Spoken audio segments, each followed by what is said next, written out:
2021년을 세상 사람들은 신축년 소외해라고 말을 하고 있습니다.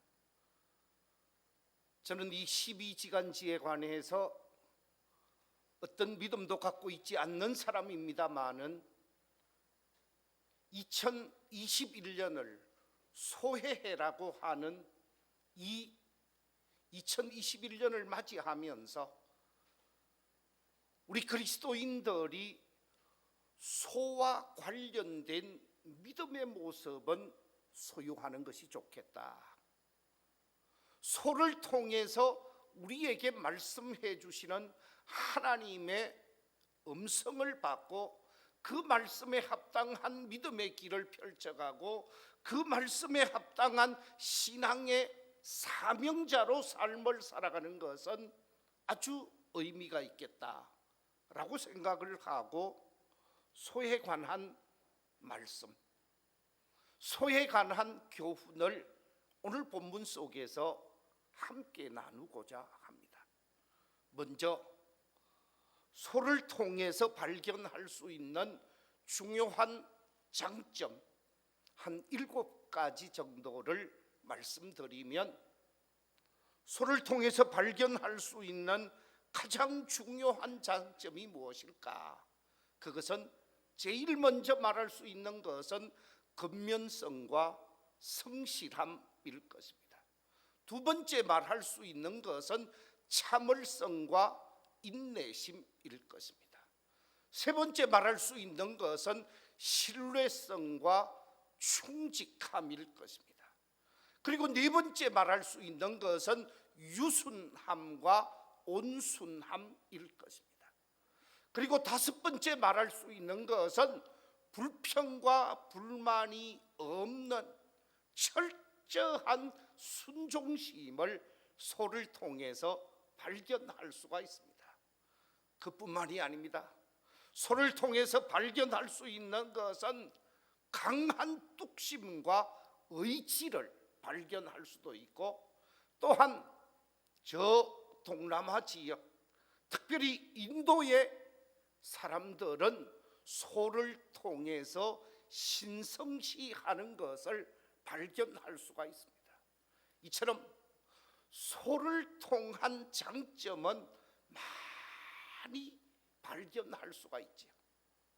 자, 오늘 본문 속에서 말하고 있는 두 마리의 소에 관한 이야기, 오늘 본문의 주인공은 사람이 아니라 두 마리의 암소임을 발견할 수가 있습니다. 오늘 이 본문이 기록되어진 시대적 배경이 어느 시대인가 우리가 확인을 해보면 사사시대 말기임을 발견하게 되어집니다. 이 사사시대 말기, 그러니까 엘리 제사장이 활동하던 시대였다라고 말할 수 있을 것입니다. 엘리 제사장을 통해서 하나님의 말씀의 가르침을 받고 그 말씀에 합당한 믿음의 삶을 살고 그 말씀을 쫓아서 신앙의 길을 걸어가야 함에도 불구하고 이스라엘 백성들이 사사의 가르침을 받아서 말씀대로 살지 아니하고 자기가 원하는 대로 삶을 살게 되어집니다. 자기가 하고 싶은 대로 하게 되어지고 자신이 행하고자 하는 삶을 그대로 행하면서 하나님 중심의 삶을 살지를 아니하던 시대가 사사기 말기였습니다. 이 백성을 이렇게 두면 안 되겠다, 이 백성을 정신 차리게 해야 되겠다라고 생각을 하게 되어진 하나님께서는 이방인 가운데 힘을 가지고 있었던 블레셋 사람을 일으켜서 이스라엘을 침략해 했습니다.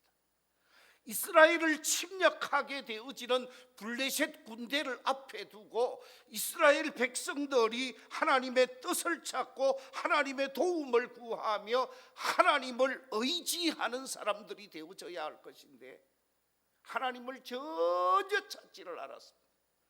가서 전쟁을 하게 되어지고 전쟁한 결과 3,000명의 사상자를 내면서 전쟁에서 지게 되어지죠.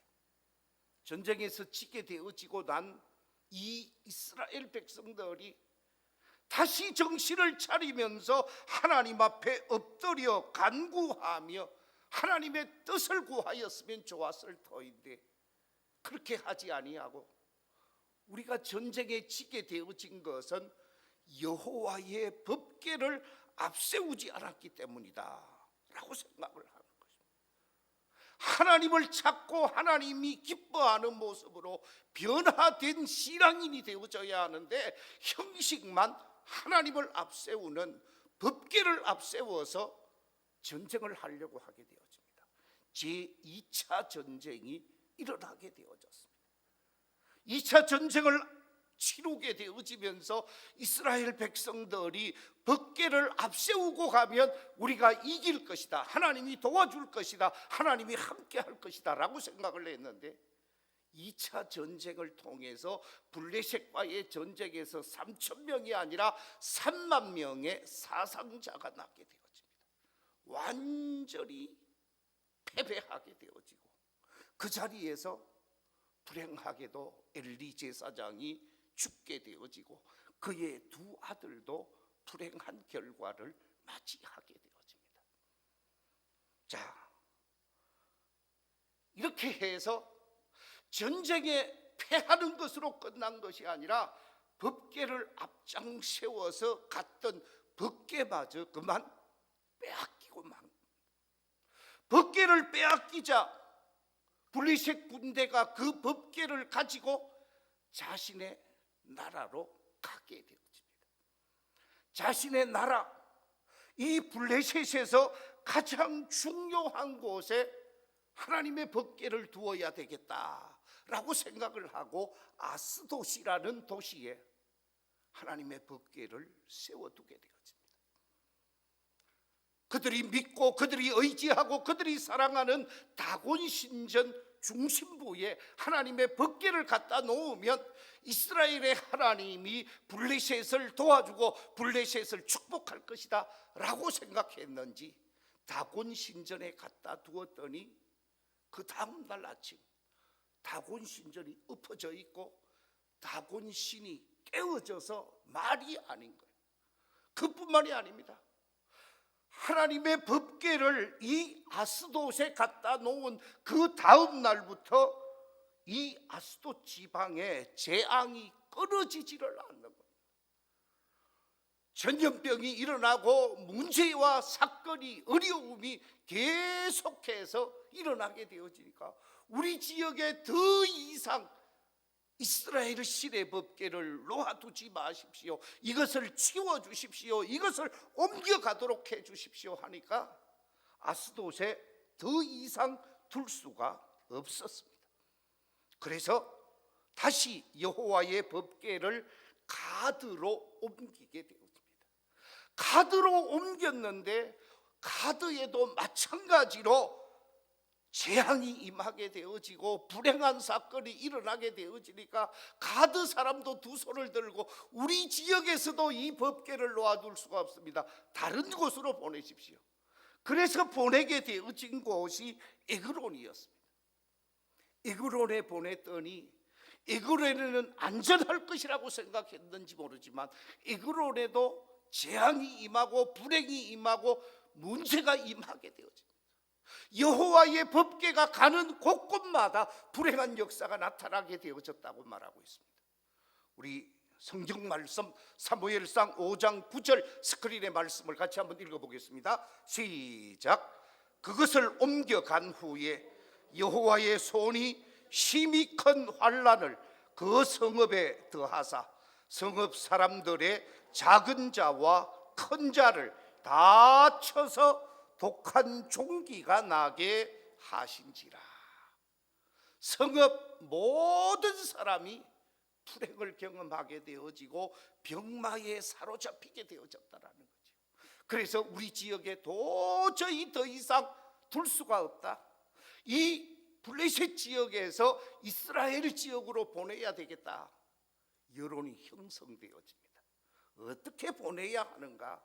소를 잘못 대으니까 사람이 죽어나가는 결과가 나타나니까 어떻게 보내야 되느냐 질문을 하니까 이 블레셋 사람들의 제사장이 하는 말이 그거 그냥 손으로 옮기지 마시라고.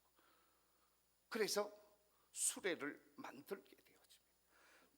나무 수레를 만들고 그 수레 위에 법궤를 옮겨 싣고, 그리고 독종의 형상, 쥐의 형상, 그들이 당한 종기의 형상을 황금으로 만들어서 그것을 싣고 수레를 끄는데 사람이 끌 것이 아니라 소가 끌 수 있도록 하라. 그래서 소 2마리를 끌고 오게 되어지는데, 소를 가지고 왔는데 그 소가 황소가 아니라 암소였습니다. 새끼가 있는 2마리의 암소를 끌고 오게 되어졌고, 그래서 블레셋에서 이스라엘 땅 베세메스까지 수레를 끌고 옮겨간 소가 2마리의 암소였다 하는 말씀입니다. 자, 이 2마리의 암소에 관해서 오늘 본문은 우리에게 무엇을 말씀해 주고 있는가? 이번 주와 다음 주 2주간에 걸쳐서 말씀을 나누고자 하는데, 가장 먼저 발견할 수 있는 것은 이 2마리의 암소는 사사로운 정에 이끌려서 행동하거나 개인적인 일에 의해서 움직여지지 아니하고 맡겨진 일, 주어진 사명을 묵묵하게 감당하는 2마리의 암소를 발견할 수가 있습니다. 오늘 본문 말씀 10절 11절에 보면 이렇게 말씀하고 있습니다. 그 사람들이 그같이 하여 젖나는 소 2를 끌어다가 수레에 메우고 송아지들을 집에 두고 여호와의 계와 및 금지와 그들의 독종의 형상을 담은 상자를 수레 위에 실었다. 그래서 끌고 가게 했다라는 거예요. 자, 그런데 오늘 이 말씀 속에 보면 젖나는 소 2를 끌어왔다 그랬습니다. 젖이 나는 소 2마리라는 말은 새끼를 키우고 있는 소 2마리라는 거죠. 바꾸어서 얘기하면 어린 새끼 송아지가 어미소에게 붙어 있었는데, 그 어린 새끼 송아지는 집에 가두어 두고 2마리가 수레를 끌게 했는데, 그 수레를 끌고 가는 이 2마리의 송아지는 그냥 끌고 가는 것이 아니었습니다. 자기가 해야 하는 일, 자기가 새끼를 돌보고 새끼와 함께 있으면서 새끼에게 젖을 먹이고 새끼를 돌보는 어미소의 사명은 뒤로 하고 그에게 맡겨진 수레를 끄는 일을 앞세워서 수레를 끄는 일을 중요시하고 수레를 끄는 일을 귀하게 여기면서 그 일을 묵묵하게 감당해 가는 모습이 이 2마리의 암소의 모습 속에 나타나고 있다는 거죠. 저는 어린 시절 소와 함께 자랐습니다. 저희 집에는 농사를 지었기 때문에 농사를 짓는 농무도 있고, 또한 살을 찌워서 파는 그런 돈될 소도 키우고, 저희 집에 집 사면에 전체 외양간을 만들어서 소를 많이 키우시더라고요. 저희 집에서 농사도 많이 지었습니다. 땅만 해도 아마 15마지기가 몇 평이죠? 200평이 한 마지기죠? 그러면 한 3,000평 정도 되겠네요. 거기에다가 밭이 수천 평 되었어요. 그러니까 논농사 밭농사를 짓는데 얼마나 소가 욕이 난지 모릅니다. 소를 사람보다 더 귀하게 여기더라고요. 우리 아버지가 아이들이 아프면 엄마가 알아서 하겠지라고 생각하면서 별로 걱정을 안 해요. 그런데 소가 아프다 하면 금세 의사한테 뛰어가서 소 고치려고 애를 쓰는 것을 보았습니다. 제가 학교를 갔다 오면 제가 해야 하는 일 중에 가장 중요한 일이 있었는데 뭐가 있을까요? 그렇습니다. 소 꼴보는 일이었어요. 아니면 소 끌고 풀밭에 가서 많이 먹여서 집에다 갖다 놓는 거예요. 자, 그런데 그보다 정말 하기 싫은 일이 있어요. 잠을 자잖아요. 놀다가 잠을 자게 되어지면 아침에 일어나고 싶습니까? 일어나기 싫습니까? 그렇죠? 일어나기 싫어요. 좀 푹 자고 싶은데, 방학 같은데 좀 푹 자면 좋겠는데, 아니 어둠도 가기 전에 저희 아버지가 시가 가자 그래요. 어디 가자고 그랬겠어요? 아침에 소 꼴배로 가자라는 거예요. 그런데 그때는 왜 그렇게 잠을 자다가 보면 눈물이 흘렀는지, 눈물 흐르고 난 그 눈가에, 요즘은 우리가 아침에 일어나도 눈가에 눈곱을 거의 못 보잖아요. 그런데 제가 어린 소년 시절 때 아침에 일어나면 누런 눈곱이 막 눈 위에 붙어 있어요. 아래 이 눈과 밑에가 서로 붙어 갖고 잘 떨어지지도 않는데, 그거 비비면서 아버지 소 풀 베러 가는데 따라가서 같이 풀을 베는 그런 일이 있었지요. 자, 그래서 소를 애지중지하면서 키우는데 아버지 몰래 소 타는 것이 얼마나 또 재미가 있는지, 자, 그건 얘기할 게 아니고, 우리 집에서 암소를 키워서 새끼를 낳으면 한 1년 가까이 소를 키워서 시장에 내다 팔게 되어집니다.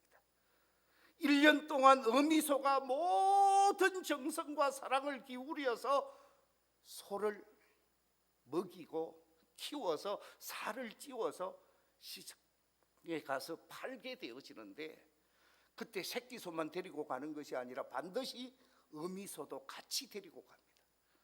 그래서 우시장에 가서 새끼소와 어미소를 놓아두고 새끼소를 사가게 되어지면 어미소만 집으로 데리고 오는 거예요. 집으로 데리고 오는데 새끼소를 다른 데 보내고 난 다음에 어미소만 집으로 몰고 오면은 이 소가 그냥 오지 않아요.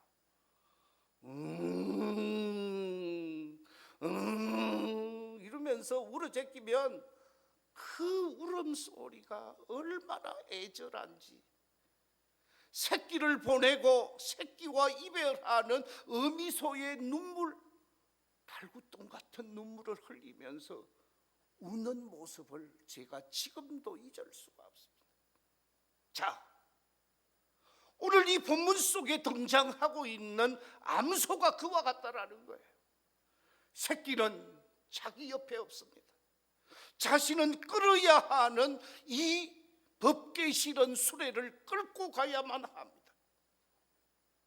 그냥 간 것이 아닙니다. 오늘 성경 속에 보면 이 어미소는 울면서 끌고 갔다고 12절에서 말하고 있습니다. 우리 12절 말씀 같이 한번 읽어볼까요? 12절 말씀 같이 읽겠습니다. 시작. 암소가 벳세메스 길로 바로 행하여 대로로 가며 갈 때에 울고, 예, 오늘 이 말씀에 보면 수레를 끌고 가는데 울면서 끌고 갔다라는 거예요. 사사로운 정에 얽매이지 않았습니다. 울고 불고 하면서도 가야 할 길을 걸어갔다라는 거예요. 끌어야 할 수레를 끌고 갔다라는 것입니다. 저는 이 모습 속에서 어미소의 아픔과 고통을 보게 되어집니다. 어미소의 애절한 마음, 새끼 송아지에 대한 애착과 그리움이 이 울음 속에 들어가 있는 것이죠. 그러면서도 그에게 매인 수레를 끌어야만 했다라는 것이죠. 저는 이 모습을 보면서 예수 그리스도의 모습을 끌어올릴 수밖에 없었습니다. 이 수레를 끄는 두 마리의 암소는 예수 그리스도의 골고다 십자가 길을 보여주고 있다라는 거죠. 예수님께서 이 땅의 공생의 사역을 3년 감당하게 되어지고 마지막 우리 하나님께서 주님에게 말씀하시기를 십자가를 치라고 말씀을 하게 되어집니다. 십자가를 져서 인류의 모든 죄악의 문제를 해결하라고 말씀하셨습니다. 이같이 십자가를 눈앞에 두고 있었던 우리 주님, 주님이 찾은 곳은 겟세마네 동산이었습니다. 겟세마네 동산에 제자들과 함께 오르게 되어진 주님이 제자들에게 함께 기도할 것을 부탁하면서 하나님을 향하여 간절히 기도하는 모습이 마태복음 26장 37절, 38, 39절에 이렇게 기록하고 있습니다.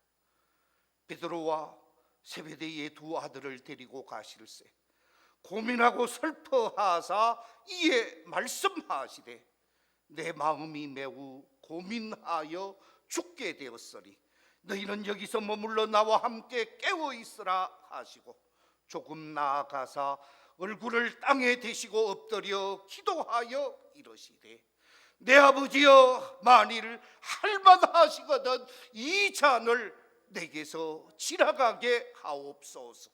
그러나 나의 원대로 마시옵고 아버지의 원대로 하시옵소서. 눈물 뿌리며 하나님 앞에 간절히 십자가를 앞두고 기도하셨던 주님이십니다.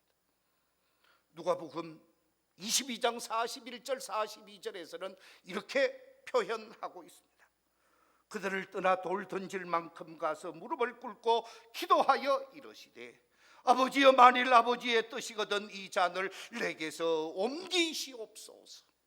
그러나 내 원대로 마시옵고 아버지의 원대로 되기를 원하시라이다. 그러면서 눈물 흘리며 간절히 기도하게 되어지는데 누가복음 22장 44절에서는 예수님이 기도하면서 흘리시는 그 땀방울이 하얀 땀방울이 아니라 붉은 핏방울 같이 되었다라고 말하고 있습니다. 예수님은 지고 싶지 않는 십자가였습니다. 이 치욕의 십자가, 저주의 십자가, 고통의 십자가를 지고 싶지 않았을 것입니다. 그러나 주어진 십자가입니다. 맡겨진 십자가입니다. 져야만 하는 십자가였습니다. 그 십자가를 지고 골고다 언덕을 오르셨고 그 십자가를 지고 갈보리 산상에서 마지막 고통 속에서 죽어가야만 했던 우리 주님, 오늘 두 마리의 암소는 예수 그리스도께서 지신 십자가를 보여주고 있다라는 말씀. 주님의 십자가의 예표로 나무 수레, 이 나무로 만든 수레를 끌고 가는 두 마리의 암소를 보면서 우리가 어떻게 사명을 감당해야만 할까? 헌신 예배를 드릴 수 없어서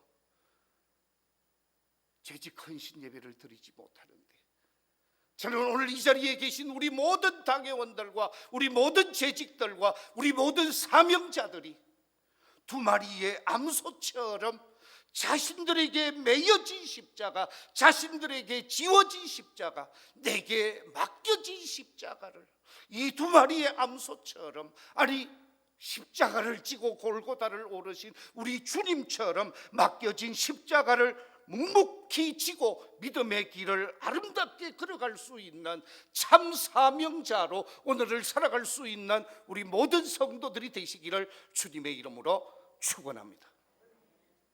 두 번째, 이 두 마리의 암소, 벗개를 실은 이 수레를 벳세메스로 끌고 가게 되어진 이 두 마리의 암소를 통해서 또 하나 발견할 수 있는 중요한 교훈이 오늘 본문 12절 속에 기록이 되어져 있습니다. 본문 12절에 보면 암소가 벳세메스 길로 바로 행하여 대로로 가며 그랬습니다. 두 마리의 암소가 하나님의 법궤를 실은 이 수레를 끌고 가는데 좁은 길을 가지 않았습니다. 또한 쉽게 갈 수 있는 지름길을 가지 않았습니다. 이 수레를 끌고 가는 두 마리의 암소는 대로로 갔다 그랬습니다. 유교 속에서 군자지 대로행이라 그랬죠. 군자는 넓은 길을 걸어가야 한다 하는 말이 있는데, 오늘 이 본문 속에서 대로로 갔다라고 하는 말은 가야 할 길을 갔다라는 말이요, 바른 길을 걸었다라는 말이요, 옳은 길을 걸었다는 말이요, 다시 표현하면 정도를 걸었다라는 말입니다. 그렇습니다. 두 마리의 암소가 가야 할 길 정도를 걸어가는 것처럼 우리 사명자들, 교회 속에서 사명을 받은 목사나 장로나 집사나 권사나 우리 그리스도인들은 반드시 가야 할 길 정도를 걸어야 한다 하는 말씀입니다. 가지 말아야 할 길은 결코 걸어서는 안 된다라는 말씀이죠. 조금 있으면 서울시와 부산시에 재보궐선거가 있습니다. 왜 재보궐선거를 하게 되어졌는가? 우리가 잘 아는 대로 존경을 받고 있었던 박원순 시장, 그리고 나름대로 민주화 운동에 앞장섰던 오거돈 시장, 그분들은 서울과 부산에서 존경을 받아서 시장이 되어진 분이었습니다. 그런데 지금은 그 존경받던 사람들이 완전히 추락을 해서 손가락질을 당하고 세상 사람들로부터 정죄를 받고 있습니다. 왜 그렇습니까? 이번 재보궐선거를 통해서 서울과 부산에서 선거 비용만 824억이 든다고 합니다. 왜 이런 결과를 만들어냈느냐? 가지 말아야 할 길을 갔기 때문에 그렇습니다. 하지 말아야 할 짓을 했기 때문에 그렇습니다. 지금까지 아주 아름다운 인생길을 걸어오다가 마지막에 해서 안 될 짓, 가지 말아야 할 짓을 갔다라는 거죠. 그렇습니다. 세상 사람은 말할 것도 없고 예수 믿는 우리 그리스도인들은 정도를 걸어가야 합니다. 대로를 가야 한다라는 거죠. 하나님이 기뻐하는 일, 하나님이 원하는 길, 하나님이 기대하는 길을 걸어야 되지, 하나님이 원치 않는 길, 하나님이 가지 말라고 하는 길은 안 가야 한다라는 말씀.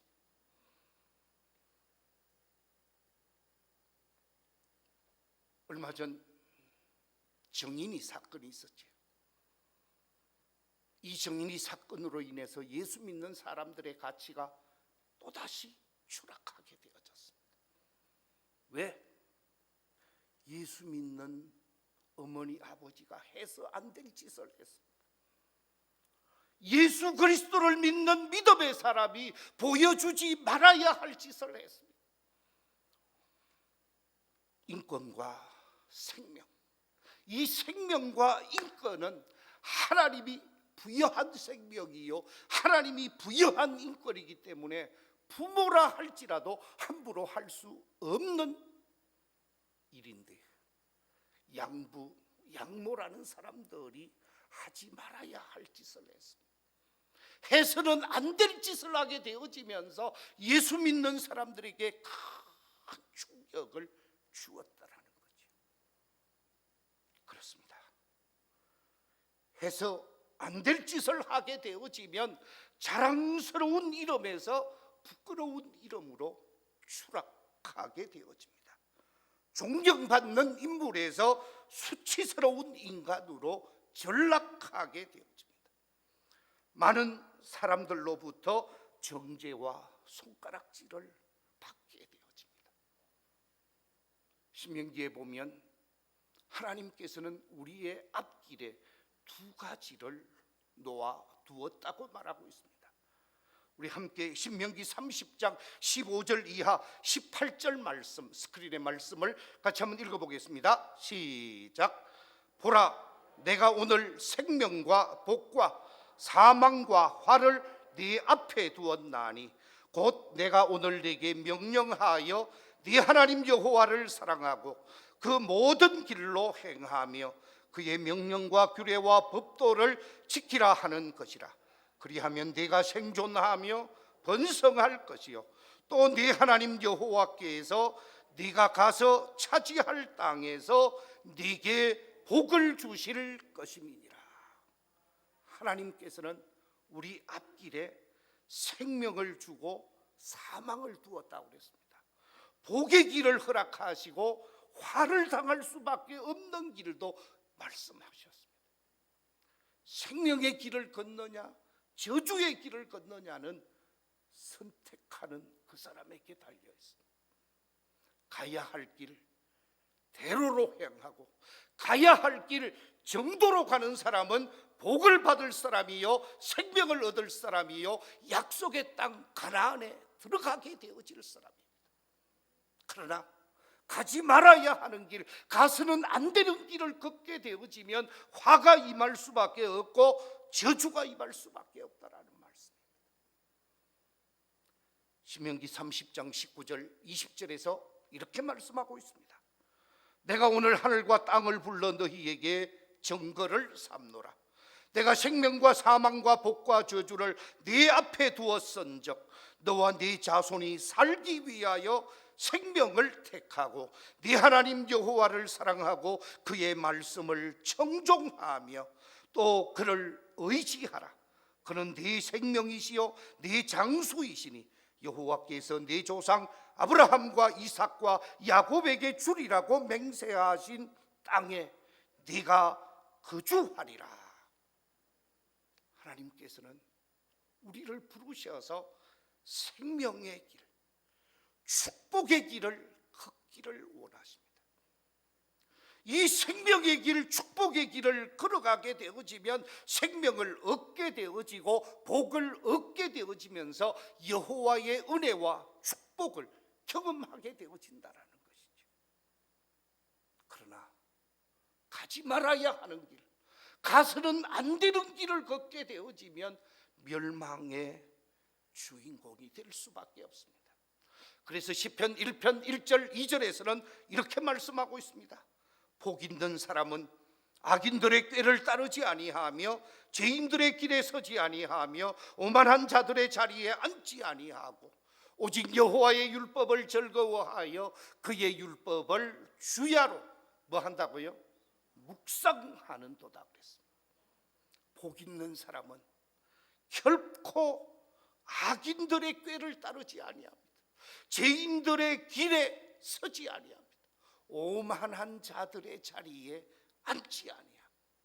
그들과 차별화되어지고 그들과 구별되어져서 하나님의 말씀 중심, 하나님이 원하는 삶을 살아가게 되어질 때에 그들의 미래가 열리고 그들의 미래가 축복으로 다가오게 되어지는 것이죠. 말씀을 맺겠습니다. 오늘 본문에 등장하고 있는 두 마리의 암소, 이 두 마리의 암소는 사사로운 정에 이끌려서 행동하는 것이 아니라 주어진 사명을 따라 행동했음을 보게 되어집니다. 뿐만 아니라 좁은 길, 가지 말아야 할 길을 걸은 것이 아니라 대로를 걸어가면서 하나님이 원하는 길을 걸어갔다고 말하고 있습니다. 우리 교회에 속한 모든 믿음의 가족들이 바로 바른 믿음의 길을 걸어가면서 주어진 사명을 아름답게 감당함으로 2021년이 하나님이 내게 축복한 한 해였습니다. 하나님이 내게 은혜를 베푸신 한 해였습니다. 하나님이 내게 놀라운 복을 주신 한 해였습니다라고 고백할 수 있는 멋진 믿음의 길을 펼쳐가는 모든 성도들이 되시기를 우리 주님의 이름으로 축원합니다.